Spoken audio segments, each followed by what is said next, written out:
بسم اللہ الرحمن الرحیم۔ ناچیز سید شہزاد الحسن گیلانی چشتی قادری عرض گزار ہے۔ ساتھیوں نے فون فرما کے بارہا پوچھا کہ آپ کی کوئی گفتگو مفکر اسلام کے خلاف منظر عام پر آئی پھر رہی ہے۔ جب وہ ناچیز نے سنی تو پتہ چلا کہ یوسف رضوی ٹوکے والا اور اس کے علاقے میں بھیرے کے قریب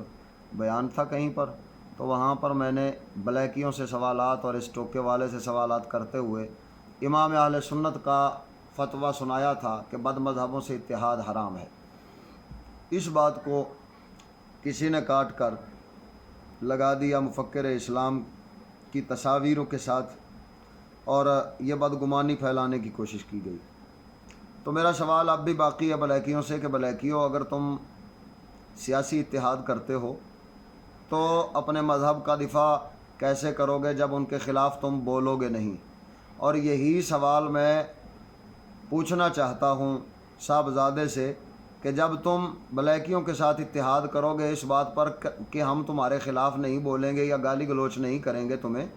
تو اپنے مذہب کا دفاع کیسے کرو گے؟ گالی گلوچ کو چھوڑ دو، جب ان کے خلاف نہ بولنے پر تم اتحاد کر کے آ جاؤ گے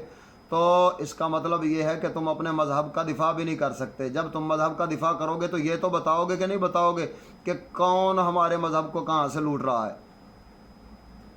کون کہاں سے دین دشمنی کر رہا ہے، یہ تو ضروری ہوگا۔ لہذا ناچیز کی طرف سے یہ عرض ہے کہ ان شر انگیزوں، مجھے لگتا ایسے ہی ہے کہ یہ صاحبزادوں کے لونڈوں کا کام ہے جو شیطانیت کوئی نہ کوئی روزانہ ہی کر چھوڑتے ہیں۔ جیسے کہ اب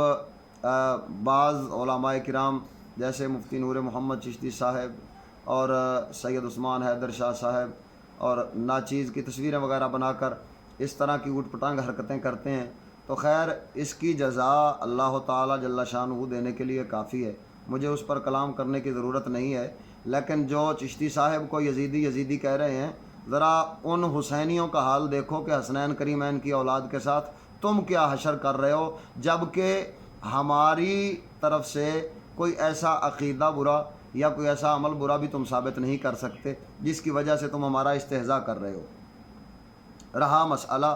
ناچیز نے ایسی کوئی بات نہیں کی، نہ ہی استاد صاحب قبلہ نے کوئی بد مذہبوں سے اتحاد کیا۔ یہ صرف وہ بات تھی کہ استاد صاحب قبلہ ظالموں کے شر سے بچنے کے لیے اور اپنے ساتھیوں کو ان کی قید سے چھڑانے کے لیے ملاقاتیں فرما رہے تھے، تو حکومت والوں نے کہا جی ہم قرآن بورڈ والوں سے تمہاری ملاقات کرواتے ہیں۔ آپ اپنی طرف سے دلائل پیش کرنے کے لیے تشریف لے کر گئے تھے، تو دلائل پیش کرنا اور اپنا موقف پیش کرنا مخالفین کے سامنے یہ علماء حقانی ربانی کا طریقہ رہا ہے، چاہے وہ کوئی بد مذہب ہو یا کوئی حکومتی بد مذہب ہو، ہر صورت میں اپنے دلائل اور اپنا مذہب حق وہ پیش کرنا ہمارے لیے ضروری ہوتا ہے۔ تو اب صاحبزادہ صاحب جو اتحاد کی باتیں کر رہے ہیں اور اس کو قیاس کر رہے ہیں استاد صاحب قبلہ کی ملاقات پر، تو میں پوچھنا چاہتا ہوں کیا سادھو جس کے ساتھ آپ ملاقات کرنا چاہ رہے ہیں وہ حکومت کا بندہ ہے یا وہ آپ کو لگتا ہے کہ کیا وہ واقعی ظالم ہے؟ اگر ظالم ہے تو اس کے لیے آپ آپ پر ظلم کر رہے ہیں، تو تب آپ جا کے ملاقات کرنا چاہتے ہیں کہ چلیں جی ہم ملاقات کرتے ہیں اور ان کے ساتھ صلح کرتے ہیں یا ان کے ساتھ کوئی بات معاہدہ طے کرتے ہیں تاکہ وہ ہم پر ظلم بند کر دیں۔ تو مجھے بتائیے کہ ایک ظالم جس کو آپ ظالم سمجھ رہے ہیں، تو اس کے ساتھ پھر اس کے لیے الفاظ القابات اور اس کے لیے جناب عزت کے الفاظ اور علامہ فلاں فلاں، اور یہ علامہ شرعی ہے یا عرفی ہے یہ بھی ذرا بتا دیجئے، نہ کیونکہ نہ وہ شرعی ہے نہ عرفی ہے۔ لہٰذا آپ کے یہ الفاظ بتا رہے ہیں کہ آپ اپنے والد ماجد رحمہ اللہ